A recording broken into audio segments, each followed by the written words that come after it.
Hello everyone, my name is Glenn Bartley and welcome to another one of my video blogs. Today we're going to talk about layer masking. Actually, more importantly, we're going to talk about making selective adjustments to your image. And the way in which we're going to do so is by introducing the technique of layer masking. Now, layer masking is something that gets a lot of people kind of confused, a little bit unsure of how to use it, but it's really not that complicated, and so I'm going to try to make it a little bit simpler for people today. Now, what do we mean when we talk about layer masking or making these selective adjustments? Um, Sometimes when you take an image, especially in very difficult contrasty subjects, you have to expose for the brightest area of the image. But when you do that, the overall image winds up looking a little bit too dark. So that would be an example of a time when you might want to make the overall image brighter without making the brightest parts brighter. I got this fantastic book here by John Shaw. It's a little bit dated, but still a great book to sort of give you an example of this. So imagine this with the subject here like a great egret, where the bird is quite white and quite bright. This would have been shot on slide film because it's an older book. John didn't have the option of doing layer masking here. He had to expose for the brightest parts of the image, and overall the image perhaps looks a little bit dark. Today we have Photoshop, and we could use layer masking as a way to achieve selective adjustments, making the overall image brighter while holding on to those white areas. So today I'm going to show you a few techniques for how to do those things. Hope you'll follow along and enjoy the blog. Okay, so I've gone ahead and opened up an image here that I feel overall needs to be a little bit brighter. But with that said, there's certain areas, especially these yellow flowers here, even the backs of the flower here, the bird's chest here, and maybe his tail, that if I make everything brighter, they're going to get too bright. So if I recognize that and I know that I want to make this brightness adjustment selective, of course you could go through the parts of the image using the magic wand tool and select just the parts that you want to make brighter, and then go ahead and do that using curves or levels adjustment. But that's very tedious, and you're really not sure exactly which areas you want to make brighter. So a much easier way, a much better way to do it is to make a duplicate layer. So I'm going to go ahead and drag the background layer down here to make a new layer. So now I've got two layers here. You can see those layers right here. And what I'm going to do is I'm going to go ahead and make this top layer as bright as I want the overall image to be. I'm going to do that with a levels adjustment. So I'll go image adjustments levels. And I'm just going to go ahead and do that as I normally would. So if I hold down the Alt key, I can see that right away there's already a few little bits there that are already too bright. And if I make the image sort of as bright as I would really want it, I see that there's actually quite a few bits. Those backs of those flowers and things are getting really quite a bit too bright. Let's just go ahead and show that again. So those areas that are showing up in red and the bit of blue on the bird's breast, those areas are now blown out, undesirable. But I'm not too worried about that, because what I can do is go ahead and commit that command, and then I'm going to add my layer mask. So to add my layer mask, all I need to do is, you can do it in two ways. You can come up to the top of the screen up here and say layer, and then I believe it's layer mask. And let's just try this from transparency. There we go. So we've made a layer mask from transparency. The other way, I'm just going to go ahead and undo that. The way that I normally do it, that's why I was a bit unsure there, is just down here in the bottom of the levels tab, there's a little icon, add layer mask. That's the way I normally do it. It's a lot faster. So I've added my layer mask. Now because I've done that, the way to use layer masks, if I select the paintbrush tool over here from the tools, and I'm on black, I can now just paint over this top layer, which will reveal the layer beneath it. So I'm going to make my brush size a little bit bigger. I'm going to not paint at 100% opacity, because that will be a little bit, potentially a little bit harsh. I'm going to try maybe around 30%. And I'm just going to start painting over the areas that I had identified as being too bright. So these yellow flowers, for example, and the backs of these red flowers. And I'm just going to sort of go along here and paint as much as I want, and I can see the change happening.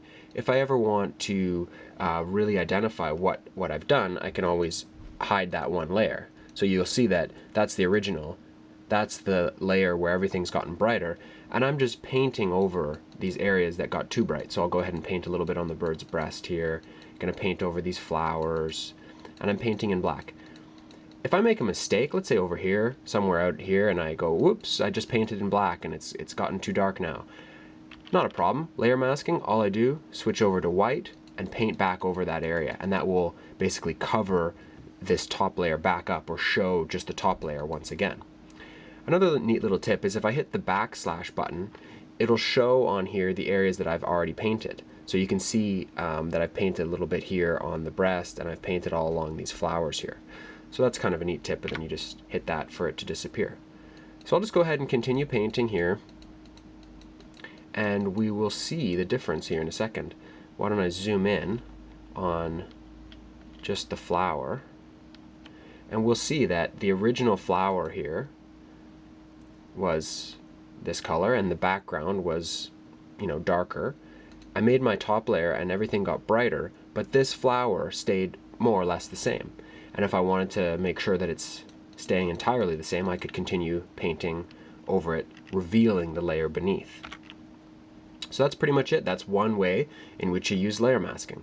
And now we'll take a look at another way. To help illustrate exactly what's going on when we're doing layer masking, I thought I'd use a couple of $20 bills here. So imagine that you're in Photoshop and you're working on your image here, you're editing your photo, and you add that second layer, as we've talked about. So everything is identical at this point. Now you go ahead and make your adjustment to this top layer. So let's just say, for example, you make the overall image brighter, or perhaps you do some noise reduction. Then you add the layer mask, and once you start painting in black, as we've shown, what you're really doing is showing through this top layer to the original layer behind it. So if you can imagine, it's almost like you're cutting out this top layer, showing through to the bottom layer. So if we were, for example, making an image brighter in the top layer, we'd be seeing back through to the original darker layer. So that's just sort of a visual way of thinking about what's actually going on when you do layer masking. I should go spend this. So another application for layer masking might be, for example, let's say you wanted to remove the noise from the image. But if you're a bird photographer, you know that when you've taken a shot using an expensive 500mm lens and you've captured all this great detail in the bird's feathers, you don't want to lose that by doing a whole layer of noise removal and basically blurring all that nice detail out. But rather than make a selection of the entire image, selecting all the bits and pieces that I want to remove the noise, one way to do things would be to once again make a duplicate copy of your background layer. So I'm just going to drag that down here. I've got my second copy now. Then I could go ahead and apply my noise reduction to the top layer. So if I was to say filter noise, reduce noise, and I'll just go ahead and apply that fairly strongly at a 9 setting. So now the noise reduction has been done to this entire top layer. But what I really want to do is make sure that I preserve that detail, especially in the bird's plumage. So I could, once again, add a layer mask down here at the bottom, and then select my paintbrush, and I'm on black, and once again I'm on around 30%. If I zoom right in here on the bird's head, zoom right in there, we can see, I'm not sure if you'll be able to see on the video, but you can see here's with the layer mask off, you can see all that nice detail, and once I put the noise layer back on top, we've lost some of that detail.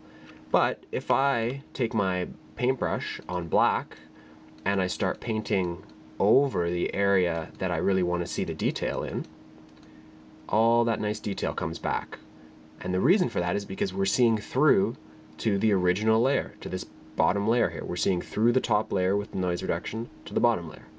And if I hit my backslash, we can see the area that I've painted. So I would just, go around the bird and paint over the areas that I wanted to make sure that I saw all the nice detail. So I could paint over, most of his body. And that's kind of an effective way of doing a quick job of noise removal, but maintaining that detail in the bird's plumage. So there's another application for layer masking. When you're done layer masking, I forgot to mention this in the last section there, you just flatten down your image. So you can use the keyboard command Control-Shift-E, or you can go layer flatten image. But those are two examples of how you can use layer masking. Really, the sky's the limit when it comes to layer masking. Once you get the hang of it, you realize that by taking advantage of layers, the layer mask itself, you can do some really neat things with selective adjustments to your images. So those are just a few examples of ways in which you can use layer masking as a way to make effective selective adjustments to your images. I hope you found this video helpful.